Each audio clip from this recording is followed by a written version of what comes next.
Hello students, मेरा नाम पीयूष राठौर है। स्कॉलर्स रेफरेंस में आप सभी का मैं हार्दिक स्वागत करता हूं।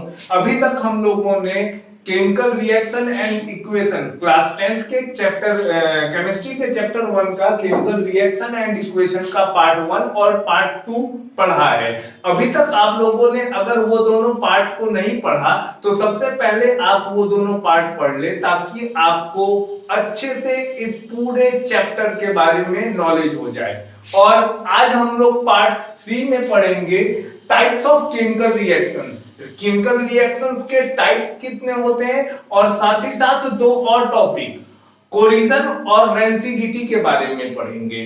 तो इस वीडियो को आखिरी तक बने रहे, और हाँ, चैनल को लाइक, सब्सक्राइब और कमेंट करना न भूलिए। तो आइए हम आज के टॉपिक की तरफ बढ़ते हैं। Types of chemical reaction. Chemical reaction के कुल 5 टाइप होते हैं, यानी हमारे चारों तरफ होने वाले जितनी भी केमिस्ट्री में केमिकल रिएक्शंस होती है वो सारी रिएक्शन 5 टाइप्स की होती हैं।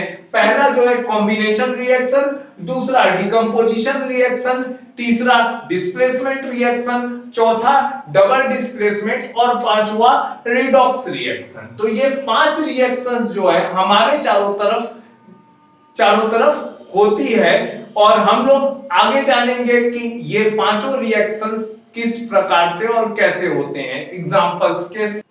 आइए इसके आगे हम बात करते हैं सबसे पहले टॉपिक के ऊपर, यानी सबसे पहले टाइप के ऊपर, कॉम्बिनेशन रिएक्शन। कॉम्बिनेशन का मतलब क्या होता है? टू कंबाइन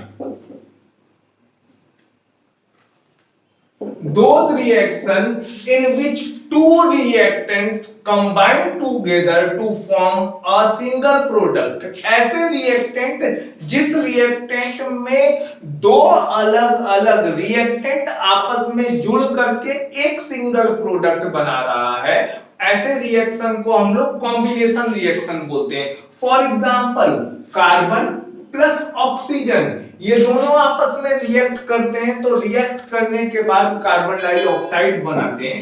हालांकि इस रिएक्शन को कंफ्यूजन भी करते हैं। यहाँ पे हम लोग केमिकल रिएक्शन के टाइप पढ़ रहे हैं, तो उस हिसाब से यहाँ दो रिएक्टेंट है, कार्बन और ऑक्सीजन, ये दोनों आपस में रिएक्ट कर रहे हैं, तो रिएक्ट करके कार्बन डाइऑक्साइड बनाते हैं। उसी तरह मैग्नीशियम जो है वो ऑक्सीजन के मॉलिक्यूल के साथ रिएक्ट होता है, तो रिएक्ट होने के बाद मैग्नीशियम ऑक्साइड बनाता है। तो इसी तरह ढेर सारे हमारे चारों तरफ ऐसे रिएक्शंस मिल जाते हैं जिनमें दो या दो से अधिक रिएक्टेंट आपस में मिलते हैं और कंबाइन करने के बाद एक सिंगल प्रोडक्ट बनाते हैं, और ऐसे रिएक्शन को ही हम लोग कॉम्बिनेशन रिएक्शन करते हैं। इसके आगे हम बात करते हैं डिकम्पोजिशन रिएक्शन की, जो कि हमारा सेकेंड टाइप है। डिकम्पोजिशन का मतलब क्या होता है? Split up. स्प्लिट अप यानी कि टूटना। ऐसे रिएक्शंस जिस रिएक्शन में कोई एक सिंगल रिएक्टेंट टूट करके दो या दो से अधिक प्रोडक्ट बनाता है, तो ऐसे रिएक्टेंट को हम लोग क्या बोलते हैं? डिकम्पोजिशन रिएक्शन बोलते हैं। Those reaction in which a single reactant splits and divide into two or more product is called decomposition reaction। For example, CaCO3, calcium carbonate, जब इसे हीट दिया जाता है तो ये डिकम्पोज हो करके टूट करके CaO कैल्शियम ऑक्साइड और CO2 कार्बन डाइऑक्साइड बनाता है। तो यहां पे देखेंगे हम कि कैल्शियम कार्बोनेट जो है वह हीट देने पे टूट रहा है, और टूट करके दो अलग अलग प्रोडक्ट बना रहा है, कैल्शियम ऑक्साइड और कार्बन डाइऑक्साइड। हीट देने पे एक चीज जरा मैं बताना चाहूंगा, हीट देने पे ऐसा कर रहे हैं, तो बहुत सारे ऐसे रिएक्शंस होते हैं जिन रिएक्शंस में हीट देना पड़ता है या उनमें से हीट निकलता है। फॉर एग्जांपल, जितने भी कुकिंग के रिएक्शंस होते हैं, यानी जब हम कुकिंग करते हैं, अपने भोजन को बनाते हैं, उस समय हम लोग हीट लगाते हैं। तो ऐसे रिएक्शंस, जिस रिएक्शन में हीट लगाया जाता है, ऐसे रिएक्शन को एंडोथर्मिक रिएक्शन बोलते हैं, और ऐसे रिएक्शंस जिनमें से हीट निकलता है उसे हम लोग एक्सोथर्मिक रिएक्शन बोलते हैं। आइए इसके बाद हमारा थर्ड जो पॉइंट है वह डिस्प्लेसमेंट रिएक्शन है। डिस्प्लेसमेंट रिएक्शन वह रिएक्शन होता है जिस रिएक्शन में दो रिएक्टेंट में से एक रिएक्टेंट का कुछ एलिमेंट डिस्प्लेस हो करके दूसरे रिएक्टेंट के साथ जुड़ करके एक नया प्रोडक्ट बनाता है, एक अथवा एक नया प्रोडक्ट बनाता है, और साथ ही साथ जो बचा हुआ रिएक्टेंट है वह अलग हो जाता है। फॉर एग्जांपल, अगर Zn जिंक को सल्फ्यूरिक एसिड H2SO4 के साथ रिएक्ट करेंगे तो ये SO4 जो है वह जिंक के साथ आकर के जुड़ जाता है और जुड़ करके जिंक सल्फेट ZnSO4 बनाता है, और साथ ही साथ H2 जो गैस है वह अलग हो जाता है। तो यहां पे हमने देखा कि SO4 जो है वह जिंक के साथ आकर के डिस्प्लेस हुआ, और डिस्प्लेस हो करके अलग एक अपना प्रोडक्ट बना लिया जिंक सल्फेट, और जो हाइड्रोजन गैस है वह अलग रह गया। ऐसे रिएक्शन, those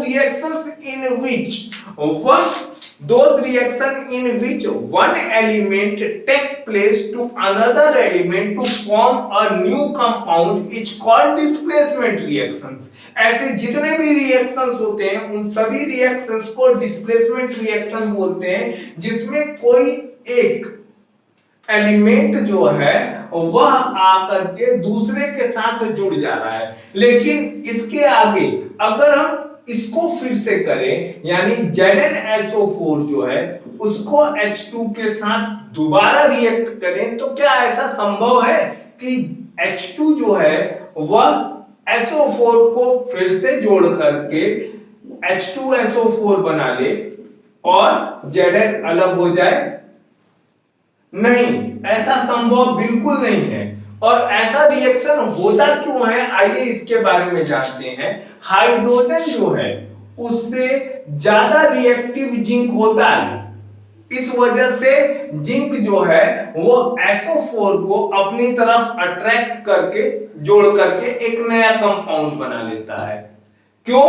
क्योंकि जिंक जो है वो हाइड्रोजन से ज्यादा रिएक्टिव है। तो यहां तक रहा डिस्प्लेसमेंट रिएक्शन के बारे में। इसके आगे वाले टॉपिक में आइए हम लोग जानते हैं डबल डिस्प्लेसमेंट रिएक्शन किसे कहते हैं। आइए इसके आगे हम बात करते हैं डबल डिस्प्लेसमेंट रिएक्शन की। ये वही इससे पहले वाला डिस्प्लेसमेंट रिएक्शन की ही तरह है, लेकिन इसमें क्या होता है, आयंस का एक्सचेंज होता है, और एक्सचेंज होने के बाद दो रिएक्टेंट जो हैं आपस में आयन को एक्सचेंज करते हैं, और एक्सचेंज करने के बाद दो नए कंपाउंड का निर्माण करते हैं। Those reactions in which two product exchange their ion to form a new two product। दो रिएक्टेंट जो है वह अपने आयंस को एक्सचेंज करते हैं, और आयंस को एक्सचेंज करने के बाद नए दो प्रोडक्ट बनाते हैं। तो ऐसे रिएक्शन को हम लोग क्या बोलते हैं, double displacement reaction. For example AgNO3 silver nitrate, AgNO3 जो है वह NaCl के साथ रिएक्ट करता है। तो रिएक्ट करने के बाद हम लोग जानते हैं Ag सिल्वर जो है वो पॉजिटिव है आयन, NO3 जो है वह नेगेटिव आयन है, उसी तरह Na जो है वो पॉजिटिव है और Cl नेगेटिव है। तो Ag जो है वह आकर के Cl के साथ जुड़ जाता है, और Na जो है वह एक्सचेंज हो करके NO3 के साथ जुड़ जाता है, और जुड़ने के बाद AgCl सिल्वर क्लोराइड और साथ ही साथ NaNO3 यानी कि सोडियम नाइट्रेट का फॉर्मेशन कर रहा है। यहां पे हो क्या रहा है कि दोनों पॉजिटिव और नेगेटिव आयन जो है एक दूसरे को क्या कर रहे हैं, एक्सचेंज कर रहे हैं। यानी Ag जो है वो NO3 को छोड़ करके Cl के साथ जुड़ जा रहा है और जुड़ करके सिल्वर क्लोराइड बना रहा है, और सोडियम जो है वो NO3 यानी NO3 नाइट्रेट के साथ जुड़ करके सोडियम नाइट्रेट का फॉर्मेशन कर रहा है। तो ऐसे जितने भी रिएक्शंस होते हैं उन रिएक्शन को हम लोग डबल डिस्प्लेसमेंट रिएक्शन कहते हैं। इसके बाद हम जानेंगे हमारा लास्ट का जो टाइप है redox reaction. What is redox reaction? Redox शब्द जो है दो शब्दों से मिलकर के बना हुआ है, रेड प्लस ऑक्स। रेड का मतलब होता है रिडक्शन, रिडक्शन यानी रिड्यूस होना, कुछ ना कुछ घटना, और ऑक्स का मतलब होता है ऑक्सीडेशन। ऑक्सीडेशन मतलब कुछ ना कुछ चीज का जुड़ना। तो ऐसे जितने भी रिएक्शन जिसमें प्रोडक्ट और रिएक्टेंट में जब रिएक्ट होता है तो कोई चीज जुड़ती है और साथ ही साथ कुछ चीजें निकलती है, तो ऐसे रिएक्शन को हम लोग रिडॉक्स रिएक्शन कहते हैं। आइए इसको एग्जांपल से जानें। रिडॉक्स रिएक्शन के बारे में कुछ मुख्य बातें जानते हैं। इसमें मैंने अभी बताया आपको कि दो अलग अलग रिएक्शंस होते हैं एक साथ ही। पहला रिडक्शन और साथ ही साथ दूसरा ऑक्सीडेशन। ये दोनों रिएक्शन इस प्रकार से होते हैं। ऑक्सीडेशन वह रिएक्शन होता है जिसमें या तो ऑक्सीजन ऐड होता है या फिर हाइड्रोजन रिमूव होता है, और ठीक रिडक्शन वो होता है जिसमें या तो हाइड्रोजन ऐड होता है और ऑक्सीजन रिमूव होता है। इन दोनों में से कुछ ना कुछ होना, एक चीज होगा तभी हम ऑक्सीडेशन कहेंगे, और इन दोनों में से कोई एक चीज होगा जहां वहां हम रिडक्शन बोलेंगे, और दोनों जहां पे एक साथ होगा उसी को रिडॉक्स रिएक्शन बोलेंगे। फॉर एग्जांपल CuO,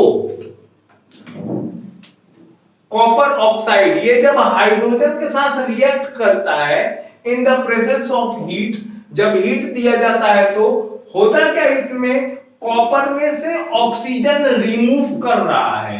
तो यहां पे क्या हो रहा है, ऑक्सीजन का रिमूवल हो रहा है, रिडक्शन हो गया, और साथ ही साथ ये ऑक्सीजन आकर के हाइड्रोजन के साथ जुड़ करके H2O का फॉर्मेशन कर रहा है।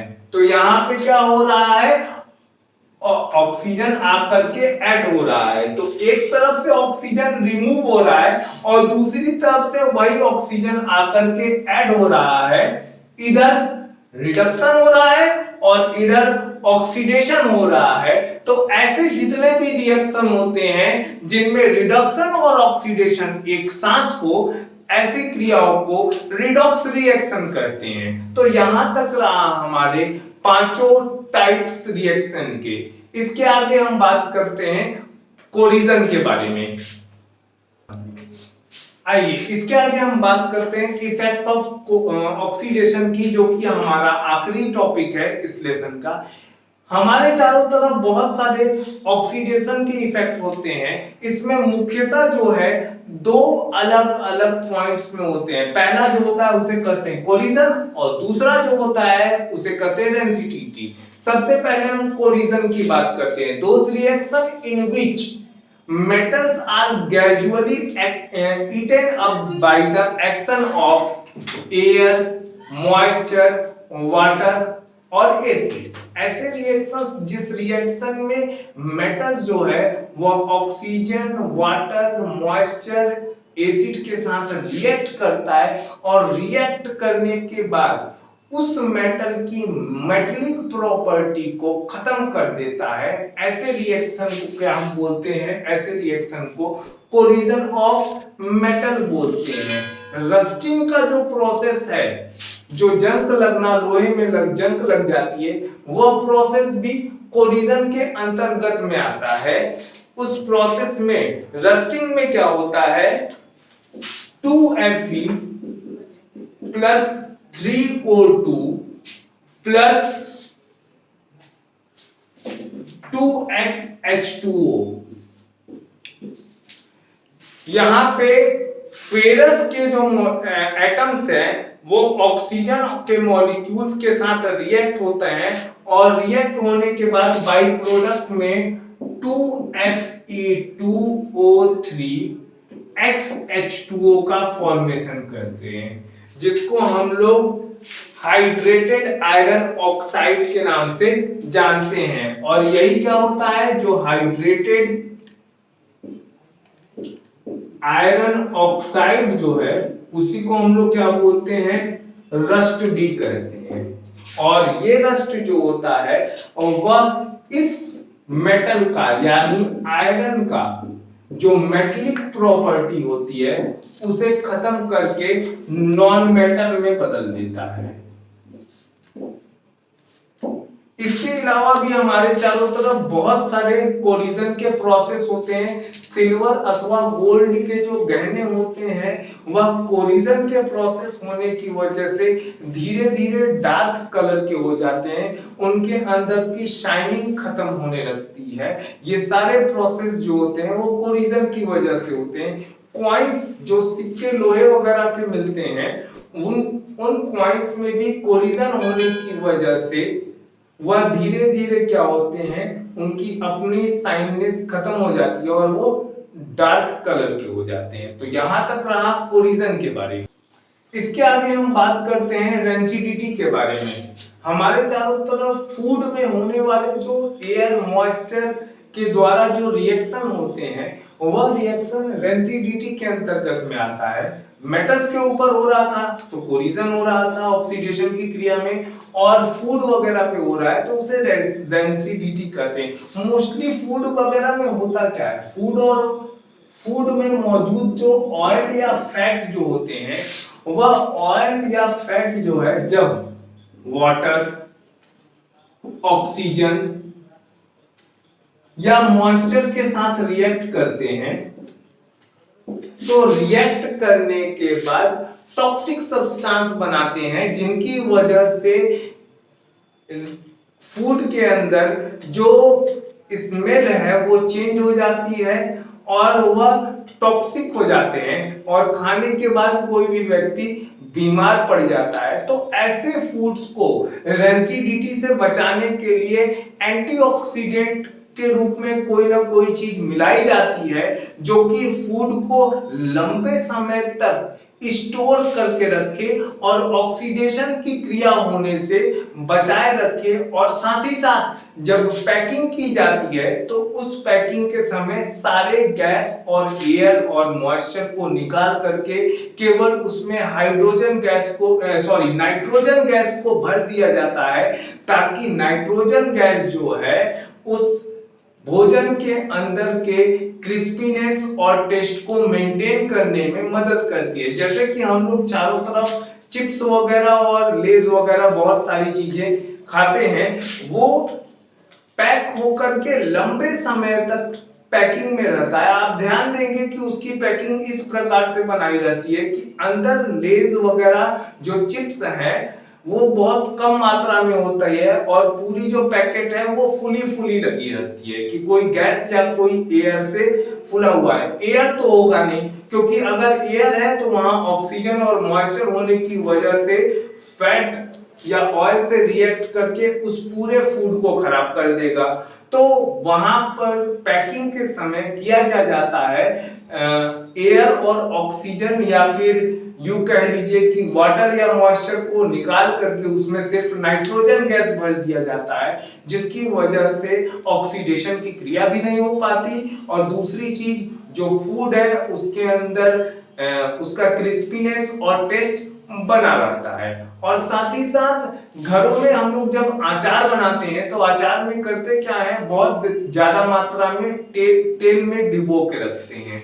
ये तेल में डुबोने की क्रिया भी यही रेंसिडिटी से रिलेटेड है।